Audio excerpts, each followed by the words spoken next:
ऐसा शुरू करें। আচ্ছা, তাহলে আমাদের প্রোগ্রাম শুরু হলো। আমরা সানমির দ্বারা আজকে প্রোগ্রাম স্টার্ট করছি। তিনি একজন খুব প্রতিভাবান ছেলে, খুব ভালো স্পিচ দিতে পারেন। আমরা সবাই মন দিয়ে তার বক্তব্য শুনবো।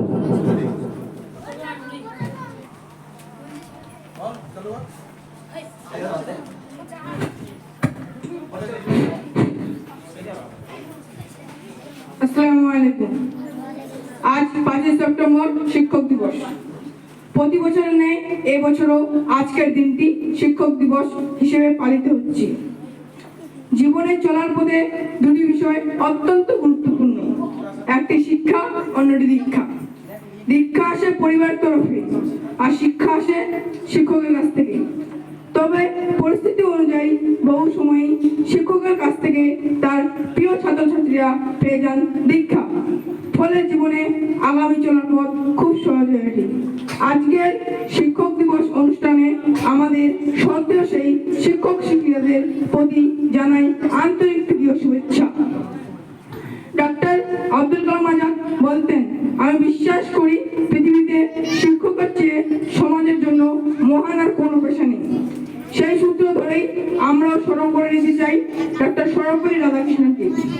তার জন্মদিন 5 সেপ্টেম্বর শিক্ষক দিবস হিসেবে প্রতি বছরই পালিত হয়ে আসছে। আজও আমরা সেই উপলক্ষে সমবেত হয়েছি।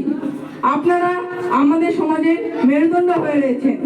আপনারা ছাত্রছাত্রীদের ব্যক্তিত্ব গঠনে যেমন অংশ নেন, তেমনি সঠিক শিক্ষা ও মানবতা বোধ গঠনে সহায়তা করেন, দিশা দেখিয়ে দেন আগামী পথ চলা। সব শিক্ষা পুঁথিগত হয় না, আর পুঁথি থেকে নেওয়া শিক্ষাকে বাস্তবতার রাস্তায় প্রয়োগ করে দেখানোর গুরুদায়িত্ব থাকে আপনাদের কাছে। সেই পথে অক্লান্ত পরিশ্রম করে চলেন আমাদের শিক্ষক শিক্ষিকারা, দেশের আদর্শ নাগরিক হিসেবে আমাদের গড়ে তোলার ব্রত নিয়ে। আপনারা নিজেদের মতো করে পথ দেখিয়ে যান, দেখিয়ে দেন সঠিক আর বেঠিকের রাস্তা। জীবনে চলার পথে মা বাবার গুরুত্ব যতটা, ততই আপনাদের গুরুত্ব। সেই থেকে আজ 5 সেপ্টেম্বর শিক্ষক দিবস সকলের কাছে উদযাপিত দিন। এই থেকে আমার ক্ষুদ্র বক্তব্যটি শেষ করলাম। ধন্যবাদ। আসসালামু আলাইকুম। সামনকে অসংখ্য ধন্যবাদ তার মূল্যবান বক্তব্য দেওয়ার জন্য।